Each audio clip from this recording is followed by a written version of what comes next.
Hey everybody, how's it going? Today I got a new book recommendation. It is called Fascinaos, or in English it's going to be called Be Fascinated, written by Manel Salido. So this is an amazing philosophy book that I think a lot of people will enjoy, and I'm going to explain why I like it today because it is one of my favorite books of 2023, and I think it had a lot of amazing things that I enjoyed for a lot of good reasons. The first one, as the title says, has to do with the fascinating questions that we all ask ourselves. For example, is there life after death? What is the meaning of life? What are we here for? And I think that is an amazing thing to read about, and I feel like the format of the book is just really amazing. Then the second half of the book has to do with free will, and I think that is one of the most interesting topics in philosophy because it deals with a lot of important questions. And if we came to understand this concept of free will, whether it exists, whether it's an illusion, I think a lot of the things we know and value would change in a lot of ways, both positive and also in a lot of interesting ways. And this is the argument that Salido makes in the second half. But in the first one, he asks a lot of questions that kind of build up to the second. So first he writes about like all these important questions, and that makes you understand like how important it is to think about the deep topics of life. And in the second half, he relates all these lessons to,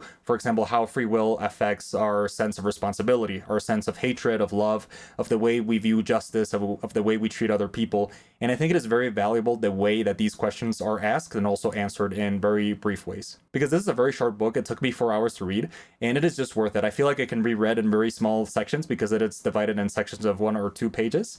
And I think that is very valuable. I feel like this method of discussing philosophy is really amazing. It feels like you're talking with somebody face to face. And that is something that is very interesting and valuable. And that's one of the reasons why I consider it a really amazing book compared to other philosophy books or novels. I feel like this one just hits the spot in a lot of great ways. And like I said before, the book is very enjoyable and it is also very challenging. There are topics that really made me ponder on these big questions of life. And it is just a really amazing format to read about these things. And yeah, I really recommend it. So if you want something to read this week, I recommend this one, Fascinaos, or Be Fascinated in English. And yeah, it is just really amazing and I highly recommend it. So if you like this video, please like, share, and subscribe. And also I'll be posting a lot more book reviews in the future. So if you like that kind of stuff, stick around on the channel and stay around for more books.